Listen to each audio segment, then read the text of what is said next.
You know, it's things like these that make me think I'm not hopeless. There's something for everyone, and even for me.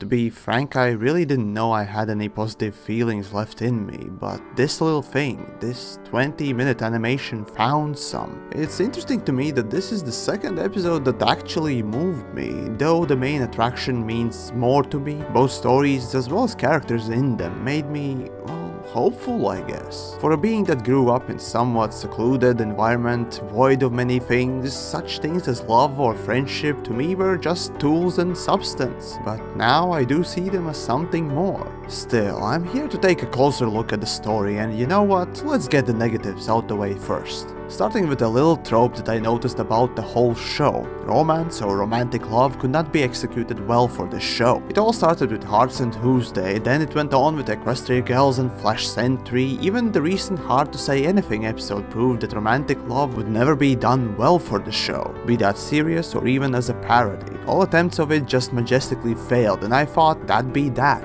Even more insulting to this was to have Cadence, a princess of love, being completely bland character. No, sorry, I was about to say bland character, but the saddest part is she does not have a character, and yet she was supposed to be the pinnacle of love in My Little Pony. As a changeling, I take this as a great insult, but there's no real point in going deeper than this, you get the point. Well, at least that's what I thought about romance and love until this episode. Next issue I had knowing that this episode was coming out was with the idea that everyone's parents must be shown. This season alone, Dash finally got her mom and dad shown, last season it was Fluttershy, and now AJ. Though for Apples it was a lot more risky, and frankly, there's no real good reason to do so. See, it's heavily implied that Applebloom's parents are dead, and so that puts a lot of pressure on writers not to fuck up. Plus, knowing the fact that most writers for the show just come in, do 1 or 2 episodes only increases the chances of it going wrong. But again, I was proven wrong. And finally, after watching the thing, really the worst thing that comes to my mind about the whole episode was its simplistic structure and story in general. Essentially, the story is very similar to Cutie Mark Chronicles, where the main story is driven by the B story. And what makes it worse is that it's flashback heavy one at that. Now, I don't have anything against flashbacks if the whole episode is like that, or there is 1 or maybe 2 of them. Case in point, episode Where the Apple Lies. But having it cut back and forth just takes me out of it very fast, and it's hard to keep myself invested in it. I seriously would have preferred to have just one big flashback. Oh, and this story was with heavy Romeo and Juliet influences, you cannot deny that. Plus, having Pear Farm being invented just for the story felt also on the cheaper side. Now, I think that's it on the negatives. On to the positives then.